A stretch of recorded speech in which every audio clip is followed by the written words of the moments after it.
गौरवी के ससुर सुदीप सीधे साधे शांत स्वभाव के व्यक्ति थे, लेकिन उनकी पत्नी माधवी दिखने में बेहद स्मार्ट और स्टाइलिश थी। गौरवी की सहेलियां अक्सर कहती, गौरवी तेरी सास तो एकदम जवान लगती है, लगता है कोई फैशन वीक से आई हो, कहीं उनका किसी के साथ चक्कर तो नहीं चल रहा। गौरवी हंसकर बात टाल देती, लेकिन एक दिन ऐसा राज सामने आता है जिससे सब चौंक जाते हैं। गौरवी और चिराग की शादी की तैयारियां चल रही थी। सास माधवी पूरे जोश में लगी थी। सुदीप, माधवी मेरी शर्ट कहाँ रखी है? माधवी, अरे मैं पार्लर जा रही हूँ, जरा फेसियल वेसियल करवा लूं, बारात में मैं भी तो जवान लगूं। सुदीप हैरान, तुम बारात में दुल्हन की तरह सजोगी? माधवी, अरे तो क्या हुआ, मैं अब भी किसी से कम नहीं हूँ। शादी के दिन बारात गौरवी के घर पहुँचती है। महिलाएं माधवी को देखकर कहने लगी, ये दूल्हे की माँ है, हमें तो बहन लग रही है, इनकी उम्र में इतनी स्मार्टनेस कहाँ से आती है? गौरवी की सहेलियां भी चुटकी लेती हैं। गौरवी, तेरी सास तो इंस्टाग्राम मॉडल लगती है, यकीन मान इनका कोई बॉयफ्रेंड जरूर होगा। गौरवी,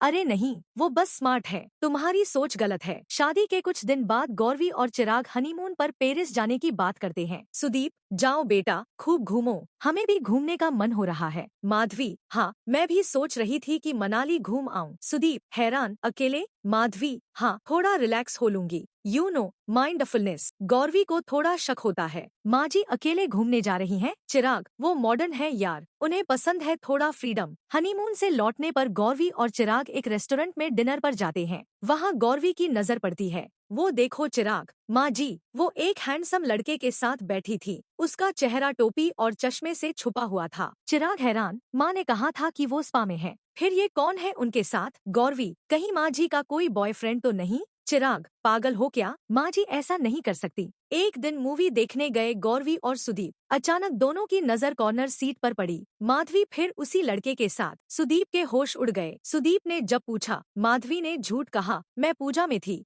एक दिन वाटर पार्क में गौरवी और सुदीप जाते हैं तो वहीं माधवी फिर उसी लड़के के साथ मिलती है। सुदीप गुस्से में बोला, माधवी ये क्या कर रही हो? गौरवी ने लड़के के चेहरे से कपड़ा हटाया। अंकुर, अंकुर, नमस्ते चाचा जी। दरअसल अंकुर गौरवी की मौसी का बेटा था जो यूएस से आया था। अंकुर बोला, चाची जी ने बताया कि अब सब उन्हें बूढ़ी समझते हैं, इसलिए मैंने प्लान बनाया कि वो अपनी लाइफ फिर से एंजॉय करें। माधवी बोली, मैं थक चुकी थी सिर्फ रसोई तक सिमटकर। घरवालों ने मुझे उम्र के नाम पर पुराना समझना शुरू कर दिया था, लेकिन अब समझ आ गया कि उम्र तो बस एक बहाना है, जीना तो हर पल जरूरी है। सुदीप मुस्कुराया, अब चलो साथ में कश्मीर घूमने चलें। गौरवी, सॉरी माँ जी, मैंने आपको गलत समझा। सभी एक दूसरे को गले लगाकर घर लौट आए। इस घटना के बाद से सुदीप और माधवी फिर से अपने रिश्ते को जीने लगे, खुलकर।